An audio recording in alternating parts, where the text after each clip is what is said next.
একঘেয়ে চিকেনের রেসিপি বাড়িতে ভালো লাগে না, তাই আপনাদের সাথে শেয়ার করছি ধাবা স্টাইলে চিকেনের রেসিপি। ভালো লাগলে রেসিপিটা অবশ্যই আপনারা বাড়িতে একবার ট্রাই করবেন। চলুন রেসিপির ভিডিও শুরু করা যাক। প্রথমে চিকেনের মধ্যে দিয়ে দিচ্ছি লেবু রস,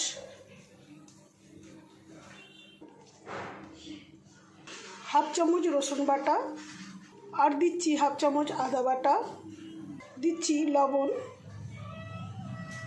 আর দিচ্ছি হলুদ গুঁড়ো, দিচ্ছি লঙ্কা গুঁড়ো। খুব ভালো করে চিকেনের মধ্যে মশলাগুলো মিশিয়ে নেব। খুব ভালো করে চিকেনের মধ্যে মশলা মেশানো হয়ে গেছে। এরপর ওভেনের মধ্যে কড়া বসিয়ে নিয়েছি। গরম কড়ার মধ্যে দিয়ে দিচ্ছি পরিমাণ মতন সর্ষের তেল। এখন গরম তেলের মধ্যে চিকেন ভেজে নিচ্ছি। চিকেনগুলো নাড়াচাড়া করে এখন ভেজে নিচ্ছি। আপনারা দেখতেই পাচ্ছেন চিকেনের কালার চেঞ্জ হয়ে গেছে।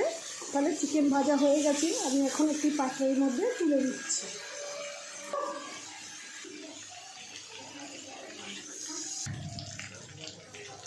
ওই তেলের মধ্যে দিয়ে দিচ্ছি গোটা গরম মশলার ফোড়ন, এলাচ, লবঙ্গ, দালচিনি। ফোড়নটা তেলের মধ্যে কয়েক সেকেন্ড নাড়াচাড়া করে নিয়েছি। খুব সুন্দর গন্ধ বেরিয়ে গেছে। এরপর দিয়ে দিচ্ছি চপ করে রাখা পেঁয়াজ। পেঁয়াজটা তেলের মধ্যে নাড়াচাড়া করে ভেজে দিচ্ছি।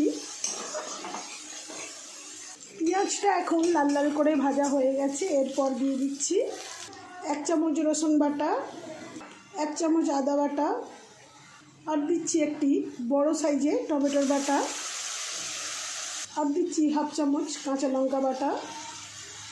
গ্যাসের আঁচটা আস্তে রেখে দিয়ে দিচ্ছি পরিমাণ মতন হলুদ গুঁড়ো, হাফ চামচ ধনে গুঁড়ো, হাফ চামচ জিরে গুঁড়ো, 4 ভাগের 1 ভাগ লঙ্কা গুঁড়ো, আর কালার হওয়ার জন্য দিচ্ছি কাশ্মীরি রেড চিলি পাউডার, দিচ্ছি স্বাদ মতন লবণ।